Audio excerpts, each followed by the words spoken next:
la segunda parte del tema 2, que habla de las fuentes jurídicas en materia de prevención de riesgos laborales. Entonces ya vimos el último día el tema de la normativa internacional y comunitaria, hablando específicamente de la directiva que dio lugar a la ley de prevención, y hoy vamos a hablar de la ley de prevención, que es la norma fundamental en prevención en España. Seguramente en vuestros países tendréis una ley también, digamos, madre o central, y luego veremos el desarrollo que se hace de la ley a través de reglamentos, a través de reales decretos que regulan aspectos más específicos de la norma. Pero la norma principal es la ley de prevención. Casi que os diría, no es una ley muy larga, no es quizás una lectura muy apasionante, pero es soportable. Os diría que podéis cogerla, porque como veréis en este repaso que haremos hoy, vamos a ir en orden de los artículos, precisamente. Entonces, no es tan complicado y bueno, podéis hacer una lectura de la cual seguramente luego irán sedimentando conceptos que en el día a día del técnico de prevención van a estar bastante presentes. Entonces, bueno, empezamos por lo más genérico, ¿no? Por los primeros artículos de la ley, que habla de cuál es el ámbito de aplicación de la ley. Recordaréis que, ya lo comentamos, la seguridad y la salud en el trabajo es algo irrenunciable. Estamos protegiendo la vida de las personas, entonces no se puede negociar con eso, no se puede pactar a cambio de un sobresueldo, prescindir de la prevención de riesgos laborales. Y precisamente por eso la normativa pretende obligar tanto al empresario como al trabajador.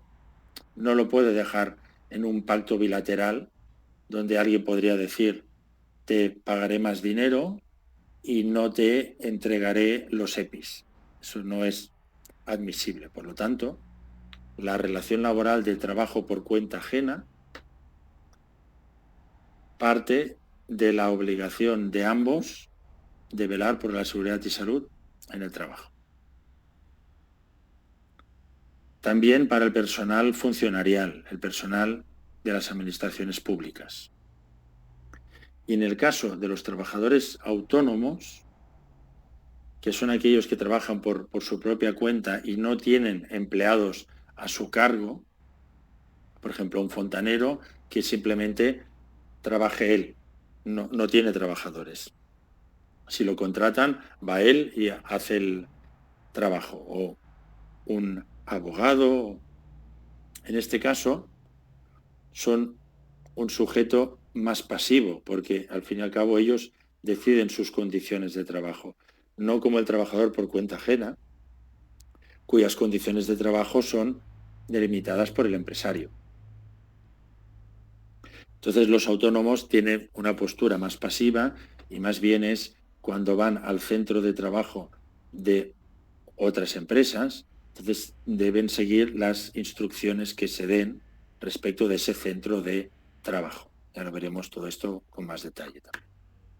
Pero bueno, quedaros con la idea de que se aplica el núcleo a la relación de trabajo por cuenta ajena, el que trabaja a cambio de un sueldo. Y que hay algunas particularidades, porque hay algunos ámbitos en los cuales la ley encaja difícil. Por ejemplo, el tema de policía, seguridad y resguardo aduanero. El tema de protección civil y peritaje forense en casos de riesgo grave, catástrofe y calamidad pública. Las Fuerzas Armadas. ¿Qué quiere decir esto? ¿Están totalmente excluidas? No. Están excluidas en la parte que es incompatible con la ley de prevención, pero se aplicará para el resto. Por ejemplo, la función de policía. Pues claro, un policía, si debe perseguir a un delincuente, deberá exponerse al riesgo. Si habláramos en puridad de la ley de prevención, ¿qué le diríamos a ese policía? Si hay peligro, usted elimine el riesgo, márchese, váyase de allí y no tendrá peligro, ¿no? El policía se deberá exponer si hay una persecución, si hay un tiroteo, o un perito forense o uno de protección civil que tiene que bajar a hacer un rescate después de un terremoto. Claro, si cogiéramos la ley al pie de la letra, diríamos, hay un terremoto, el suelo ha quedado inestable, no accedan a ese sitio, ¿no? Pero es que son las fuerzas de rescate, van a tener que hacerlo. Entonces, en esa parte es en la que puede resultar incompatible con la ley de prevención.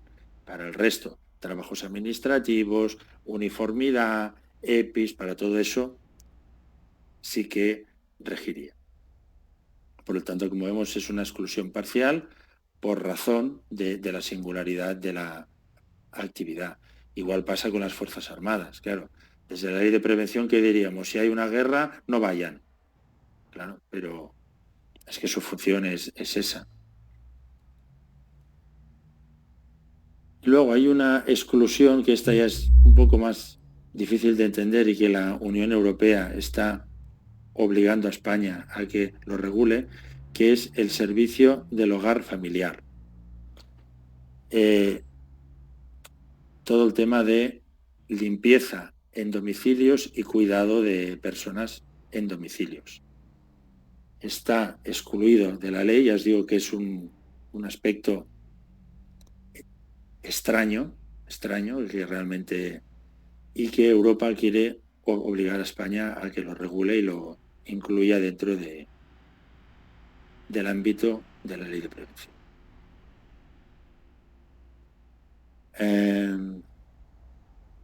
Claro, también vamos a partir de la base de que la prevención regula relaciones por cuenta ajena legalizadas.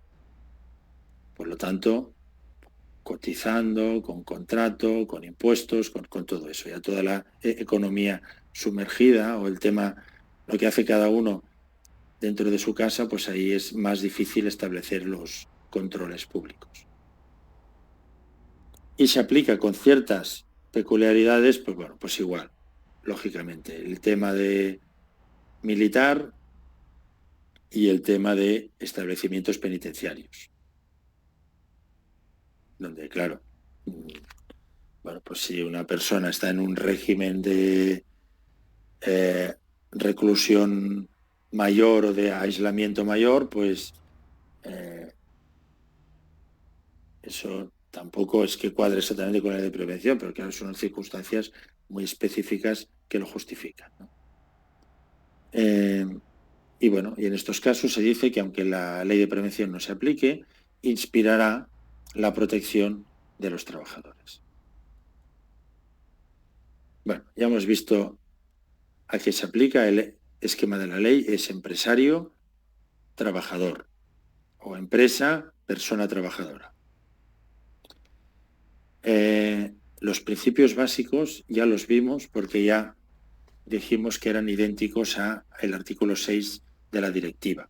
Por lo tanto, me remito a lo que comentamos en cuanto a evitar los riesgos, si no se pueden evitar, evaluarlos, planificar medidas preventivas para tener esos riesgos controlados, combatir los riesgos en su origen, quiere decir introducir la prevención en fase de diseño, no cuando ya está todo hecho, que viene el técnico de prevención a decir qué está bien o qué está mal, no.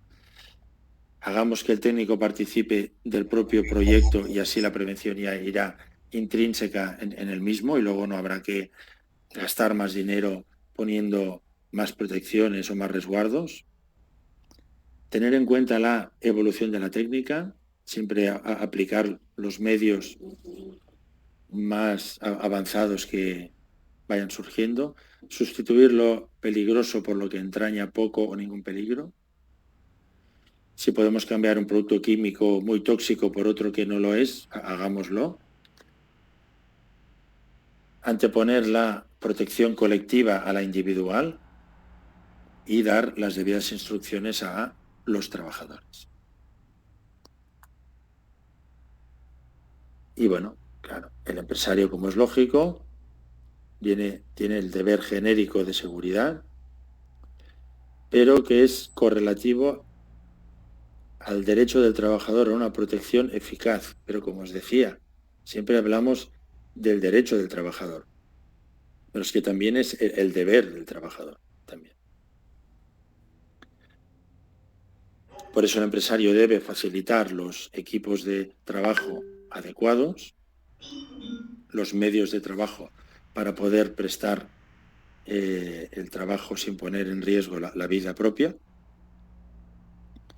y se deben adoptar las medidas colectivas, como hemos dicho ya en este principio que antes comentábamos, y cuando aún persista el riesgo, proporcionar a los trabajadores los equipos de protección individual. Esto, pues bueno, ¿estás trabajando en altura?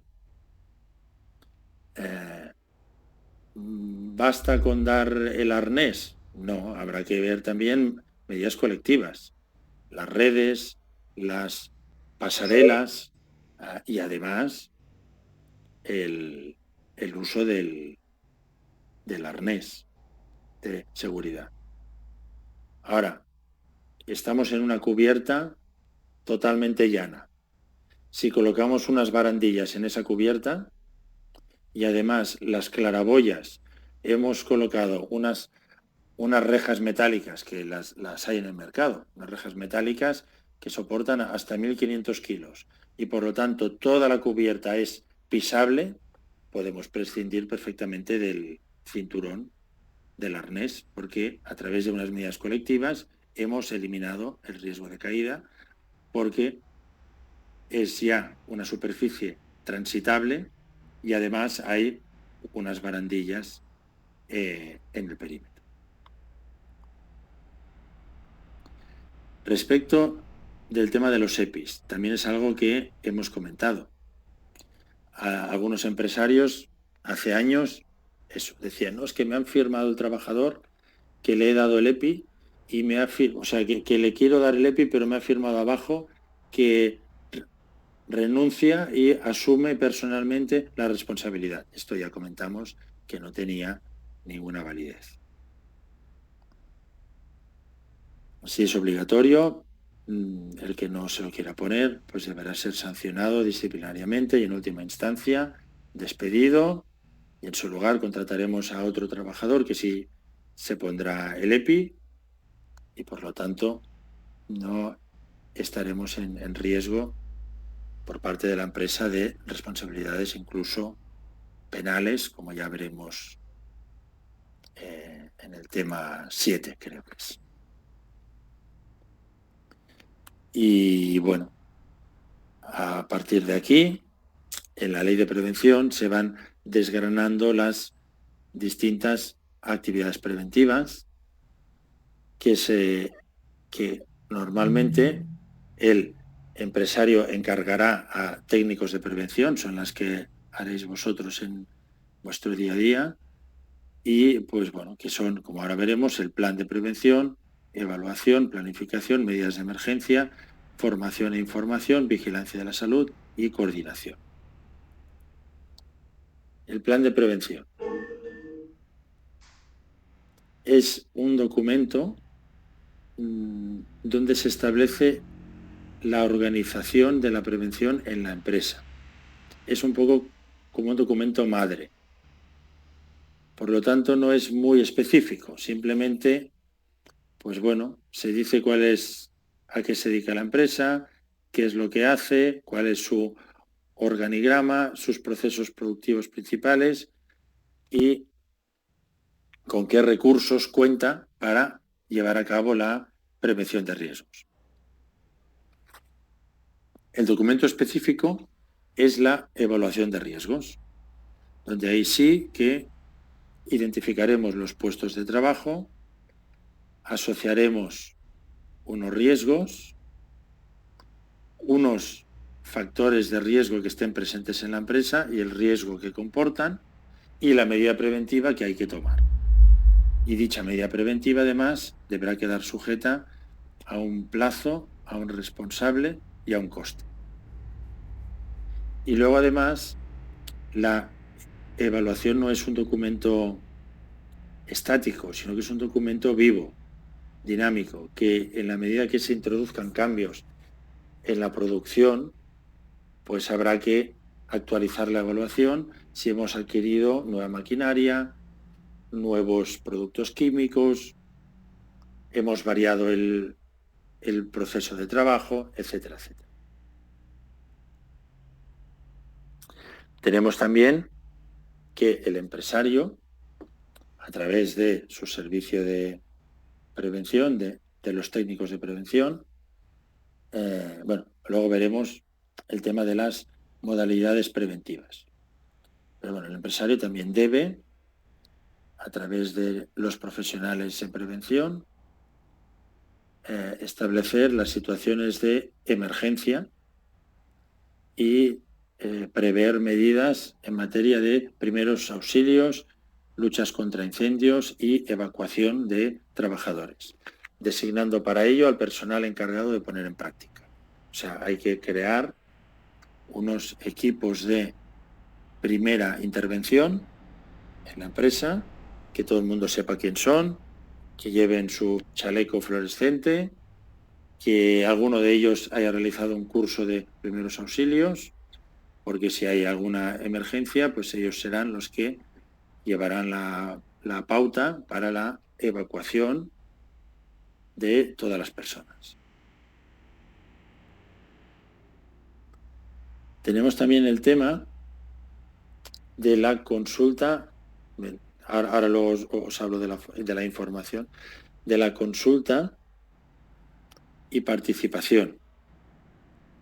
Esto tiene que ver, como ya vimos, y veremos más a fondo en el tema 5, creo que es, el tema de los delegados de prevención, que son los representantes de los trabajadores en el ámbito de la prevención. Pues bueno, tienen derecho a que el empresario, antes de tomar una medida preventiva, les informe.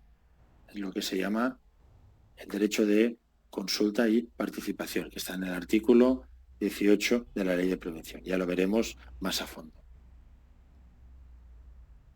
Luego tenemos el tema de la información, que es extraer de la evaluación de riesgos la información sobre los riesgos que atañen a cada trabajador e informarle. Mira, después de realizar la evaluación, las medidas que tú debes tener en cuenta, porque te afectan a ti por tu desempeño, son estas. Pues hay que trasladar esa información. A ser posible, por escrito, con un recibí, para no tener luego problemas de prueba. Y además deberemos dar formación teórica y práctica, es el artículo 19 de la ley, suficiente y adecuada en materia preventiva.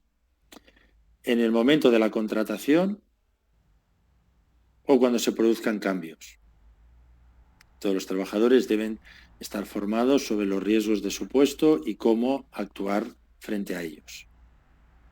Y igual que revisamos la evaluación, si hay algún cambio sustancial en los riesgos, pues también la formación la deberemos actualizar para que el trabajador sepa que antes trabajaba con un jabón y ahora trabaja con un disolvente.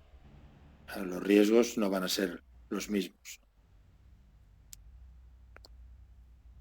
La formación debe estar centrada específicamente en los riesgos del puesto de trabajo, no puede ser genérica de la prevención y no, debe ser en función de los cometidos que tiene asignados cada trabajador y se debe repetir periódicamente si fuera necesario. Aquí en España no hay un criterio legal.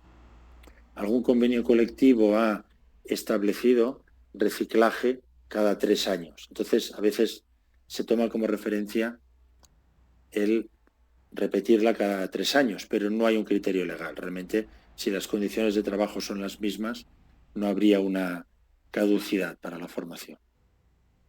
Se debe impartir dentro de la jornada de trabajo o con descuento del tiempo invertido en la misma, porque el coste no puede recaer sobre los trabajadores. Por lo tanto, la formación se considera tiempo de trabajo retribuido o compensado y no puede suponer ningún gasto para la plantilla.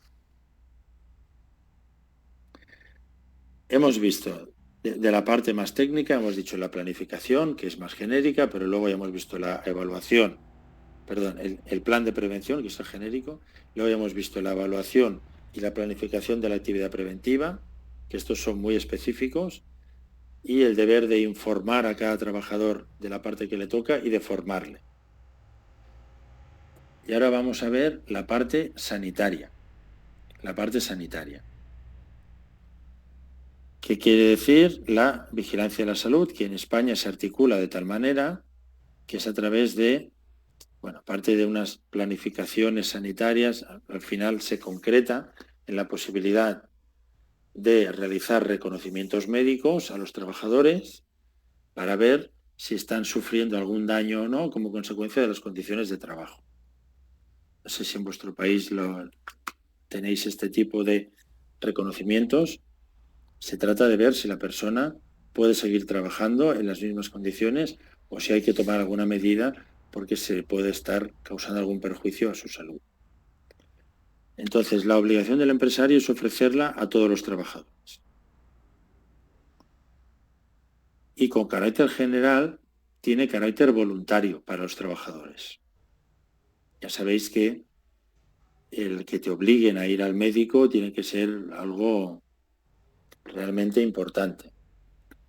Entonces, veremos en su momento que existen algunas excepciones, en cuyo caso entonces es obligación del trabajador someterse a reconocimiento y si no lo hace, entonces ya entraremos otra vez en la vía disciplinaria, porque no podremos tolerar que no haga el reconocimiento si se ha establecido su obligatoriedad. Todo esto también ya en el siguiente tema ya lo podremos ver con más calma. Se genera un doble contenido de información. Una es la propia historia clínica que debe quedar entre el médico y el trabajador, médico, médica y el trabajador, trabajadora, y que tiene carácter confidencial y no puede ser conocida por el empresario. El empresario no puede conocer si el trabajador tiene una hernia o tiene cualquier cosa.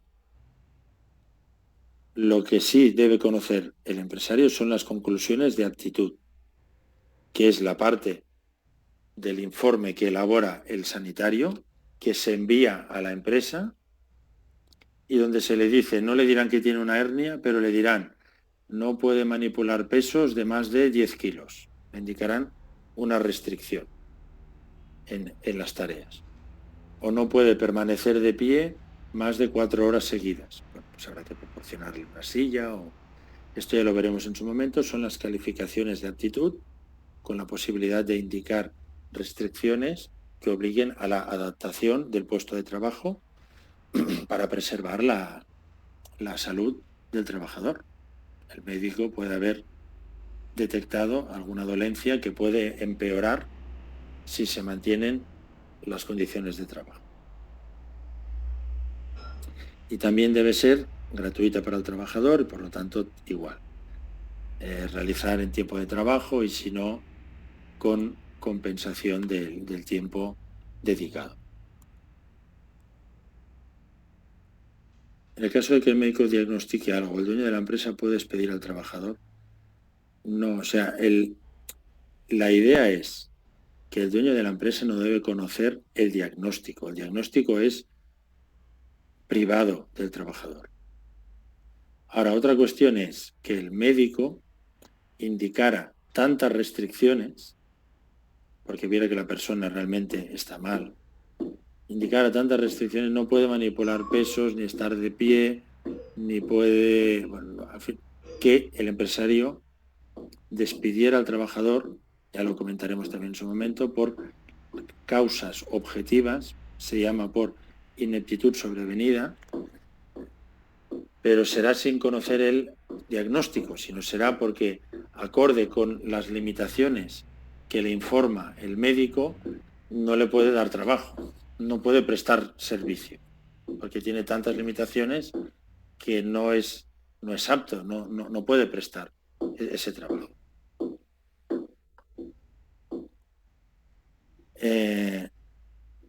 Y luego comentaremos brevemente, aunque es un tema que daría para mucho, el tema de la coordinación de actividades empresariales.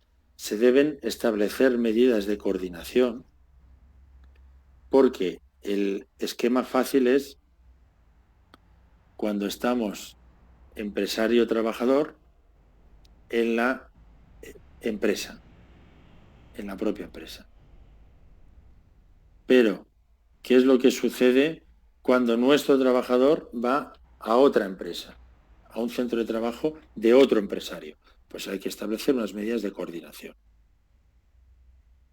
El empresario que recibe al empleado ajeno le debe informar, decir, oye, ahora estás en mi casa y aquí hay que tomar estas medidas. Y el empresario que lo envía debe decir, oye, como vas a casa de este, recuerda, toma los EPIs, toma esto, toma lo otro, porque debe respetar las medidas que se siguen ahí. Y esta es un poco la idea de la coordinación. A veces son medidas para que uno no dañe al otro, simplemente de sectorización, y a veces pueden ser medidas frente a riesgos que precisamente se generan por la concurrencia, por el hecho de estar realizando varias actividades de forma simultánea. Pues han venido a reparar todo el falso techo de la oficina, pues mientras estén aquí están generando riesgos para la gente de la oficina. Y a su vez la gente de la oficina, los muebles, todo, pueden generar riesgos para, bueno, pues habrá que tomar unas medidas que no estaban ni en un centro ni en el otro, pero que son propias de la concurrencia. Y bueno, pues aquí existen varios niveles de coordinación, que ya lo veremos con más calma, simplemente que os quedéis con la idea. Quedaros con la idea, además, de que si el que subcontrata, si es una contrata de la propia actividad de la empresa, aunque no sean sus trabajadores, son trabajadores de otra empresa que ha contratado, pero deberá también vigilar que cumplan con las medidas de seguridad.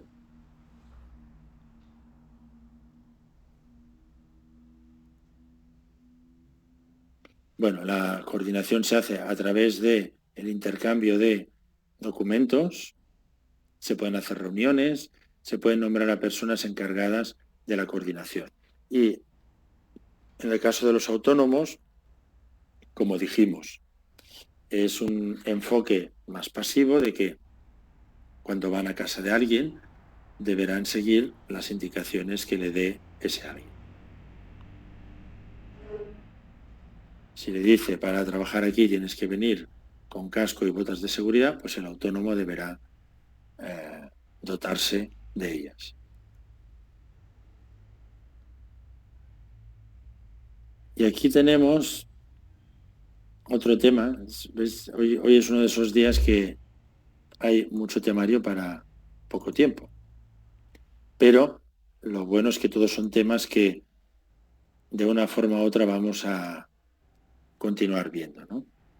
Los artículos 25, 26 y 27 regulan los colectivos especialmente protegidos, como es el caso de trabajadores especialmente sensibles, el tema de la maternidad, hay una protección de la gestación, las trabajadoras embarazadas si pueden tener riesgo para ellas o para el feto, para el bebé, pueden solicitar que se evalúe su puesto específico y se tomen medidas específicas.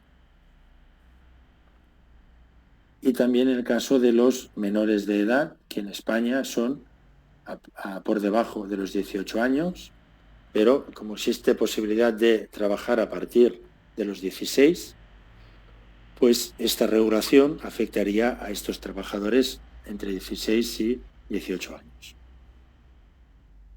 Simplemente comentaros respecto de la especial sensibilidad, aunque os digo que saldrá más adelante también, que puede ser el concepto de especial sensibilidad, en realidad es un concepto de vulnerabilidad, digamos. Es un concepto de que para toda la plantilla yo he previsto unas medidas preventivas, pero para algunos trabajadores, por su singularidad, debo adoptar unas medidas complementarias o adaptadas, ya sea por su estado, o sea, por sus características personales, aunque muchas veces será por una patología, pero no tiene por qué. Puede ser por una característica personal, como veis aquí en la foto del Danny DeVito y del Arnold Schwarzenegger. Bueno, aquí en España le decimos Schwarzenegger. Seguramente no sé vosotros cómo lo pronunciaréis. Si ambos, en vez de ser actores de Hollywood, fueran fisioterapeutas, por ejemplo, pues entonces se debería adaptar la camilla con la que trabajan, no podría ser la misma, salvo que permitan muchísima variación, pero simplemente habrá que dar un equipo específico quizás por una característica personal o por el estado biológico conocido, una persona que está tomando medicación y padece somnolencia, pues habrá que adaptar sus tareas, aunque sea temporalmente, o la gente que puede tener reconocida una discapacidad física, psíquica o sensorial. Que no quiere decir que toda la persona que sea discapacitada haya que tomar medidas preventivas específicas. Habrá gente que no se requerirá, pero para otras personas, pues probablemente sí. Y contestando a lo que plantea Liliana, si una persona, por ejemplo, pierde la vista y ya no puede ejercer su puesto de trabajo, lo que pasará es que el servicio de prevención dará dentro de la calificación de aptitud, que puede ser apto, apto con restricciones o no apto, dará un no apto. Y por lo tanto esa persona será despedida con una indemnización. Si no sucede antes, que acordaos cuando hablamos del sistema de la seguridad social, de la protección del Estado ante contingencias, probablemente una persona que quedará ciega, por ejemplo, pues el propio Estado, el sistema público le reconocería una incapacidad permanente, total o absoluta, probablemente total, y por lo tanto pues pasaría en vez de pasaría a cobrar una pensión de incapacidad permanente. Podrían pasar y su contrato de trabajo quedaría suspendido. Si fuera rápido seguridad social, pasará primero la incapacidad. Y si tarda, pues entonces primero se produciría el despido por causas objetivas.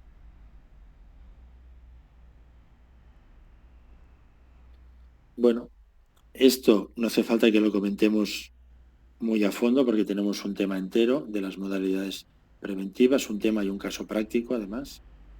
Simplemente que sepáis que hay un caso minoritario en el cual el empresario puede hacer él de técnico, es decir, yo soy el que voy a hacer la evaluación de riesgos. Está regulado que sea posible si se cumplen unos requisitos, en la práctica no se da casi nunca, porque al fin y al cabo son muchas responsabilidades las que se asumen. Se puede decir, no, yo como empresario no voy a hacer de técnico, pero algún trabajador mío con formación de técnico me lo hará él. Lo voy a tener el técnico en mi plantilla. Entonces sería la figura que se llama trabajador designado, o voy a contratar con un servicio de prevención ajeno para que me lo haga. Son unas empresas que se dedican a hacer prevención. Firman contratos con sus clientes y llevan a cabo todas las actividades preventivas. Por medio tenemos que el legislador dice, bueno, pero si tú tienes una empresa muy grande, no me vale con que lo contrates todo con el ajeno. Te voy a obligar a que tengas una estructura preventiva interna. En los otros casos no es obligatorio tener a técnicos en plantilla. Lo puedes contratar con el servicio de prevención ajeno. Pero si tienes más de 500 trabajadores o 250 trabajadores de actividades peligrosas, que son las que vienen recogidas en el anexo 1 del reglamento, que ya lo veremos, pues entonces te obligo a que tengas un servicio de prevención propio dentro de la empresa. Ya lo veremos con más calma, ¿eh? Y todavía existe otra posibilidad, que es el mancomunado, que es que el servicio de prevención propio va por NIF. Pues bueno, dice, cuando sean empresas del mismo grupo empresarial o que están ubicadas en el mismo sitio o sector productivo, vamos a permitir que con ese servicio de prevención propio ya pueda dar servicio no solo a un NIF, sino a varios, o sea, a varias empresas. Todo esto no os preocupéis que lo veremos más a fondo. Tenemos un tema entero para modalidad preventiva y su caso práctico correspondiente. Entonces, bueno, ¿qué reglamentos se han ido desarrollando a partir de la ley de prevención? Pues bueno, el de enfermedades profesionales, el del amianto, del ruido, etcétera, etcétera. ¿Veis? Por ejemplo, todos estos reales decretos han desarrollado aspectos concretos de la ley de prevención. Agentes químicos que, como recordaréis, van en paralelo a las directivas que se habían promulgado de la Unión Europea. Por lo tanto, en cualquier país de la Unión Europea vais a encontrar una regulación similar, cada uno con sus particularidades, pero armonizada con un cuerpo común marcado por las directivas europeas. Las dos normas más importantes, aparte de la ley de prevención, sobre todo el reglamento de los servicios de prevención, que es un Real Decreto de 1997.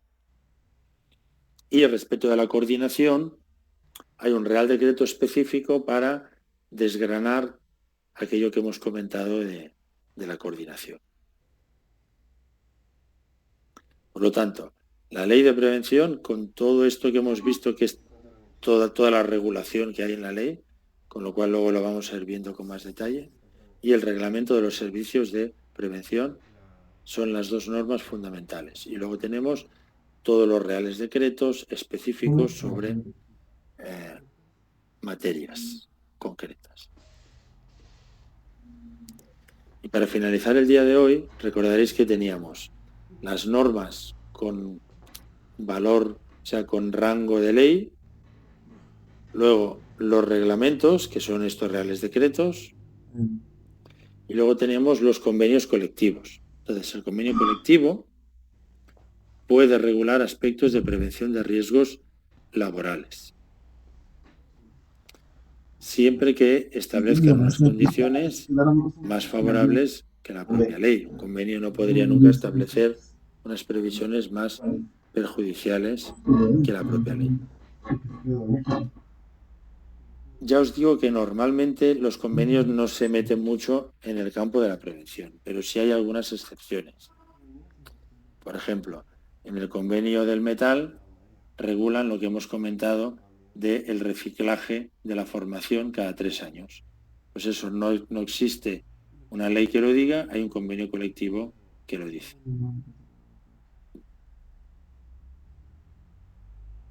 En los hoteles de las Islas Canarias, el convenio colectivo establece la obligatoriedad de realizar un estudio ergonómico del trabajo de camarera de piso, que se llama, las que preparan las habitaciones.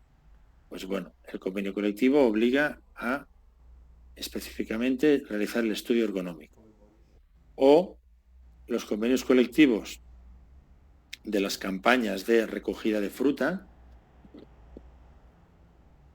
donde vienen trabajadores extranjeros que no tienen vivienda en España, pues entonces aquí el convenio establece que se deberán tener en cuenta también las condiciones de las viviendas que se les proporcionan.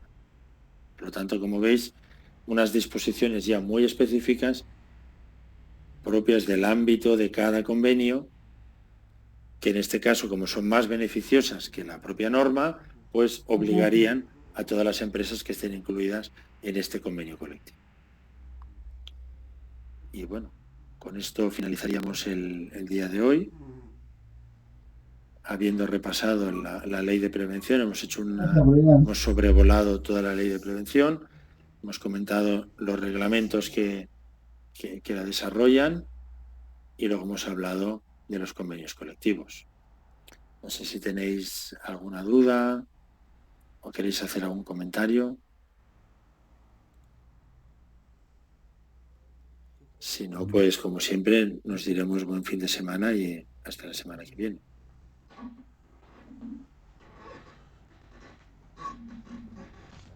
Perfecto, pues como siempre, gracias por asistir. Y los que no hayáis podido, pues si luego veis la grabación, pues bueno, espero que os sirva para situar mejor todo lo que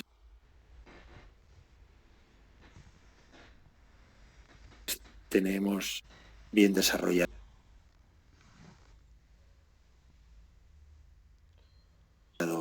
en el temario. Perfecto, pues nos vemos el viernes que viene. Saludos y a ver qué dice Helman Hernando. Dice, está la inquietud del compañero sobre el trabajo en equipo.